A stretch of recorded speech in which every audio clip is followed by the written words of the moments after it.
Hello and welcome to बवाल banking classes. आज हम लोग सी ए आई आई बी में पेपर 4 जो है न्यू सिलेबस के अकॉर्डिंग उसका मॉड्यूल डी का चैप्टर 16 कर रहे हैं। नाम है definition and features of a company. तो कंपनी क्या होता है, जो कंपनीज एक्ट 2013 के अंतर्गत या फिर कंपनीज एक्ट 1956 के सेक्शन 3 के अंतर्गत जो भी कंपनी रजिस्टर है उनको कंपनी काउंट किया जाएगा। ठीक है, ये वीडियो सिर्फ एक एजुकेशनल पर्पसेस के लिए। Also request to please subscribe to our YouTube channel that is Bawal banking classes. क्या क्या फीचर्स होते हैं कंपनी में? पहली बात तो रजिस्ट्रेशन। हर एक कंपनी का कंपनीज एक्ट 2013 के अंतर्गत रजिस्ट्रेशन होना कंपलसरी है।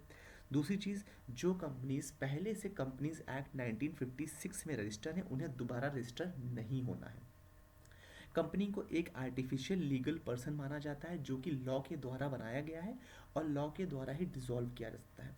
ये एक इनविजिबल यानी अदृश्य इंटेंजिबल है जो कि सिर्फ और सिर्फ लॉ को दिखाई पड़ रहा है, वैसे एग्जिस्ट नहीं कर रहा है, इसीलिए इसको आर्टिफिशियल भी कहा गया और लीगल भी कहा गया है। ठीक है, इसके पास एक नेचुरल यानी एक नॉर्मल व्यक्ति की तरह कई सारे अधिकार या राइट्स होते हैं।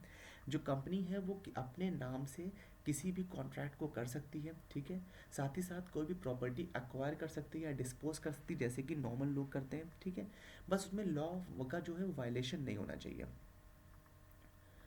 Company is not a net, हाँ कंपनी एक नेचुरल सिटीजन बाकी अधिकारों में है लेकिन उसको सिटीजनशिप एक्ट उसके अप्लाई नहीं होता, ये बात कही गई है। ठीक है, as per constitution of India. Perpetual succession होता है कंपनी में, मतलब कि जो भी कंपनी एक बार फॉर्म हो गई वो जब तक या तो वाइंड अप नहीं करी जाएगी या एनसीएलटी में नहीं जाती तो अलग बात है, या तो वो होगी, अदरवाइज वो अपने आप परपेचुअल यानी ऑटोमेटिक उसमें सक्सेशन होता जाता है। ये परपेचुअल सक्सेशन जो है इसकी लीगल एंटिटी है इसलिए इस पर अप्लाई हो रहा है। ठीक है, सेपरेट प्रॉपर्टी का क्या मतलब है? मतलब कोई भी जो कंपनी होती है वो अपने कैपिटल अपने एसेट्स की खुद ही ओनर होती है। ठीक है, पार्टनरशिप फर्म की तरह नहीं है। जो कंपनी है वो अपने नाम पर भी प्रॉपर्टीज़ ले सकती है, होल्ड कर सकती है। ट्रांसफ़र ऑफ शेयर्स क्या है?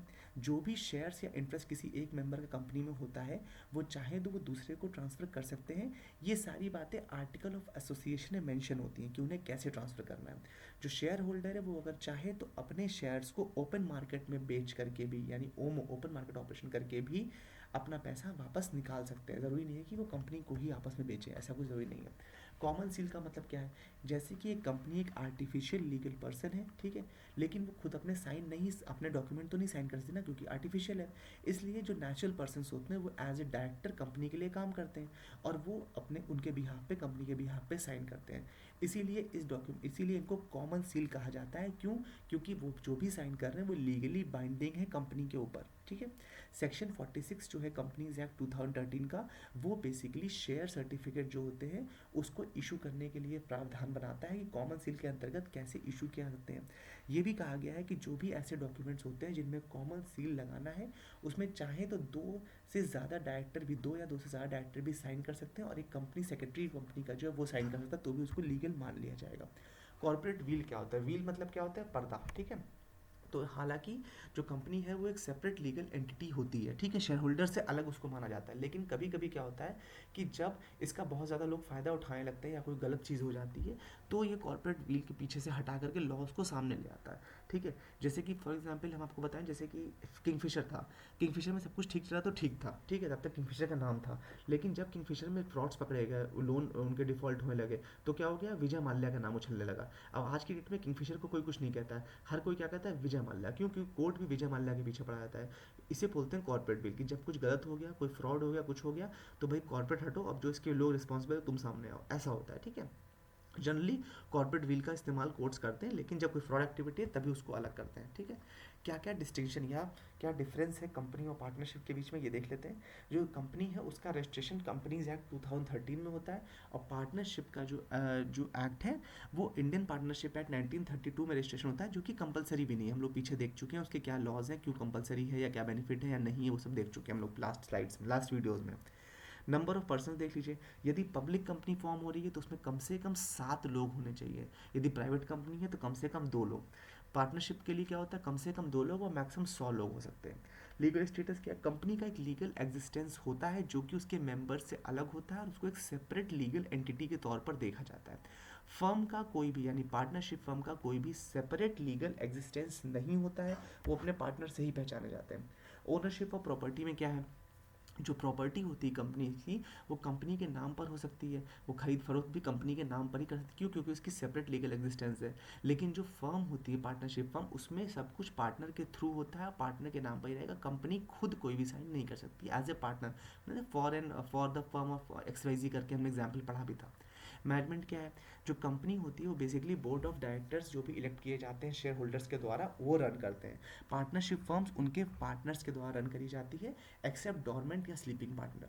परपेचुअल एक्सिस्टेंस क्या है? कंपनी का परपेचुअल एक्सिस्टेंस होता है, मतलब कि किसी के मर जाने से किसी एक ओनर के वो कंपनी खत्म नहीं हो रही है, वो कंपनी चलती रहेगी। फॉर एग्जाम्पल हम लोग जैसे टाटा ले लेते हैं, टाटा कंपनी है। अब टाटा कंपनी में देखिए, अभी आपने देखा था टाटा जी की डेथ हुई, ठीक है, लेकिन फिर भी वो कंपनी चल रही है और हमेशा चलती रही। क्यों? क्योंकि उसको परपेचुअल एक्सिस्टेंस मिला हुआ है, सेपरेट लीगल एंटिटी का राइट मिला हुआ है। पार्टनरशिप में ऐसा नहीं होता है। उसमें या तो कंपनी डिसॉल्व हो जाती है अगर किसी की डेथ हो जाती है, या फिर स्पेशली उसमें मेंशन हो उसकी उसकी एग्रीमेंट में कि भाई डेथ से डिसॉल्व नहीं होगी, अदरवाइज तब तो हो जाएगा, ठीक है। कॉन्ट्रैक्ट्स क्या है? कंपनी जो कंपनी है वो अपने मेंबर या शेयर होल्डर का कॉन्ट्रैक्ट, मतलब कंपनी अपने नाम पे कॉन्ट्रैक्ट कर सकती है, लेकिन पार्टनरशिप में ऐसा नहीं है, वो अपने नाम पे नहीं कर सकते, उन्हें वाया पर्सनली करना पड़ता है जो उनके पार्टनर्स उनके द्वारा। लाइबिलिटी क्या है? यदि कोई कंपनी, जो कंपनी है उसमें अनलिमिटेड लाइबिलिटी का अगर क्लॉज पड़ा है तब तो अलग बात है, अदरवाइज लिमिटेड लाइबिलिटी होती है। भाई जिसके इतने शेयर्स हैं उस हिसाब से उसकी लाइबिलिटी बन रही है। लेकिन पार्टनरशिप फर्म में जो लाइबिलिटी है वो अनलिमिटेड है, उसमें कोई और छोर नहीं है। आपका प्रॉफिट लॉस कुछ भी था, लेकिन आपकी लाइबिलिटी अनलिमिटेड है, चाहे एक पार्टनर गलती करे या दूसरा भुगतना सबको है। ट्रांसफर्स में क्या है? जब किसी कंपनी के शेयर ट्रांसफर होते हैं किसी भी बाहर वाले को, तो वो उसमें सबकी कंसेंट नहीं चाहिए होती। जैसे कि ओपन मार्केट में आप रोज़ देखिए शेयर मार्केट में खरीदे बेचे जाते, सबकी कंसेंट नहीं चाहिए। लेकिन पार्टनरशिप फर्म में अगर कोई शेयर आप इधर से उधर कर रहे हैं या कोई भी अपना हिस्सा इधर उधर कर रहे हैं, तो आपको सबकी कंसेंट चाहिए होती है।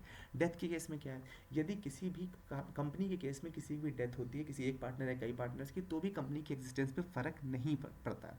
लेकिन पार्टनरशिप में अगर डेथ होती है तो कंपनी के एग्जिस्टेंस में फर्क पड़ता है, अनटिल अनलेस स्पेशली एग्रीमेंट में मेंशन हो कि डेथ से फर्क नहीं पड़ेगा। एजेंसी का क्या मतलब है? जो मेंबर ऑफ द कंपनी होते हैं वो किसी के एजेंट नहीं होते, ना ही आपस में दूसरे के एजेंट होते हैं, वो अपने अपने लिए काम करते हैं, कंपनी अलग काम कर रही है। लेकिन पार्टनरशिप फर्म में जो इंडिविजुअल्स हैं, जो भी पार्टनर्स हैं, वो खुद के एक दूसरे के लिए भी एजेंट है और कंपनी के लिए भी एजेंट है। ये हम लोग पहले बहुत डिटेल में डिस्कस कर चुके हैं। With this we have come to end. I hope you like the session. Do like, share and subscribe to the channel, and also request to give us a genuine feedback. Thank you so much for your valuable time.